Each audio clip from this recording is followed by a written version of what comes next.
to the daily. Yes, it's the daily for Monday, October 2nd, 2023. Hi, everybody. My name is Jason Tucker.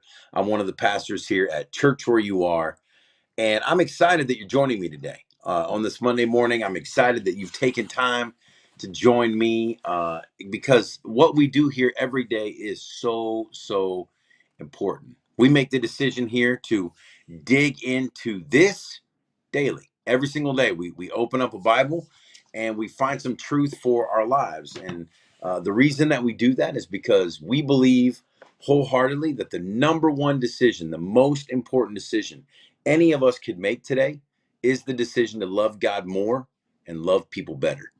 And so that's why we show up here every single day. If you're new, it's your first time in, or maybe first time in a while, welcome in. We're glad that you're here today. Let us know in the chat to say, hey, I'm checking in from, or I'm new around here. We'd love to meet you. We've got a community here that would love to introduce themselves to you.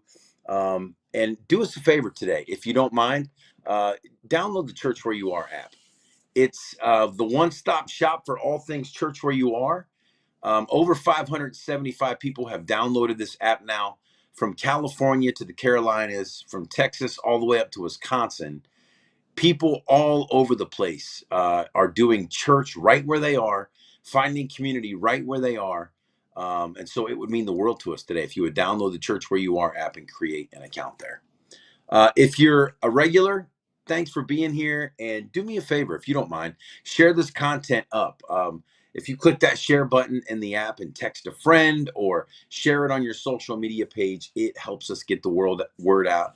And that's how so many people have found us here at Church Where You Are. And so I just want to say thank you, because I really do appreciate you sharing this content up. Okay, so we're starting a new devotional this week called Better Decisions, Fewer Regrets. Better Decisions, Fewer Regrets. And when you read that title, it's like, yeah, sure. I'd love to, right? Obviously, it's pretty straightforward what the devotion is about this week. That devotion is in the YouVersion Bible app. We use the Bible app around here quite a bit. And so if you're not in yet, we'll post a link below. You can click to get in. But basically, over the next week, we're going to be talking about how to make better decisions and have fewer regrets. Now, again, when you hear that, when I hear that, we all want to sign up for that. Sure, yes, absolutely. But sometimes there are things getting in the way of us making better decisions. Sometimes there are things getting in the way of us having fewer regrets. And sometimes we just need to learn some things about ourselves in order to do so. Well, that's the journey that we're going to go on this week in this devotional. And so I'm excited to dig into this. So for today's devotion, the title was Keeping Our Heart in Check. Keeping our heart in check. And so I've got two passages this morning instead of one. I want to read to you because I think it's important to read them both, because they give us a good context for our discussion today. And the first one is this, Proverbs 28. It says this: those who trust in themselves are fools, but those who walk in wisdom are kept safe. Say what? I mean, I get the wisdom thing, but shouldn't I trust myself? Shouldn't I be able to trust in myself? Well, again, according to the writer of Proverbs here, the answer to that is no, we should not. Trusting in ourselves is dangerous. And I love how it says, but those who walk in wisdom are kept safe. I love the distinction here. It's saying, keep in mind, you have two choices. You can trust in yourself, or you can walk in wisdom. You can trust in yourself, or you can walk in wisdom. Well, can't I be wise? Nope, because wisdom doesn't come from us. That's a big theme, a big idea. Wisdom does not come from us. That's why in the passage it's saying our choice is to trust in ourselves or to walk in wisdom. To trust in ourselves or walk in something that's bigger than us, that's beyond us, and I would say that's God ordained and God inspired.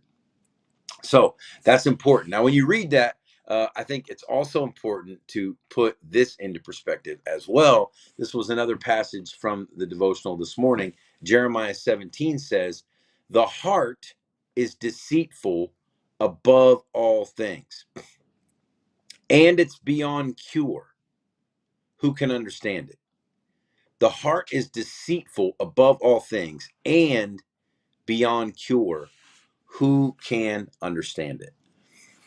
Well, ultimately, I believe what is being discussed in Jeremiah 17 and what's being discussed in Proverbs 28 is this. At the core of who we are as human beings, there is something that leads us pretty easily to bad choices.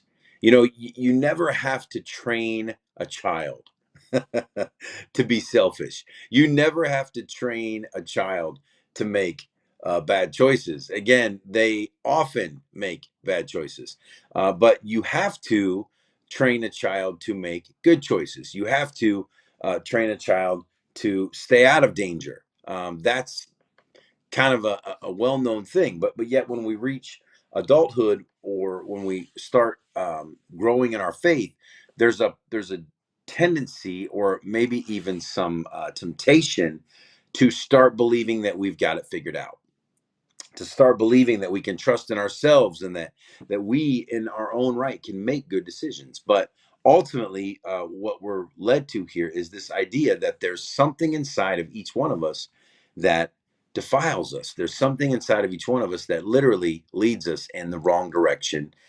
subconsciously, if you will. And so the, and when we make bad choices, the reality of this is we love to blame other things. Come on, somebody. Isn't that true? When we make poor choices or when we have regrets about life, we love to blame other things. We love to blame things outside of us. We love to say, well, I made that choice because someone else did something to me, or I chose to do this because someone chose to do that. It's kind of like, every action has an equal and opposite reaction. But the reality is, our choices are the product of our hearts. I'm going to say that again because that's big. Our choices are the product of our hearts, they're the product of what's inside of us. And so that's why this journey that we're going on every single day here to get the word of God off these pages and hidden in our hearts is such a big, important journey. We say, love God more, love people better. That if I will love God more, then I can love people better. I can live a life where the choices that I make are not choices that are just my snap decision or what I would do, but I would be seeking what God would want me to do. I would be living on and moving towards God's best for my life and not my best for my life. And so, when you think about that, it really kind of puts things in perspective that inside of us today, right now, there's something that wants to lead us, uh, move us away from God's best. And then there's this other path, the narrow path, as Jesus called it, that wants to move us in the direction of God's best. And what we have to decide today is what we're going to do about that, right?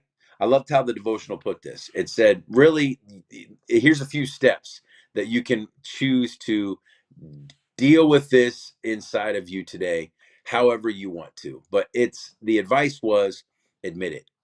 Admit it. Admit there's something inside of you that's broken and deceitful. Admit that you can't trust yourself. Admit that you need wisdom in your life, and admit that this is beyond cure outside of God. Admit it. Admit it. And then the second thing it said, ask it.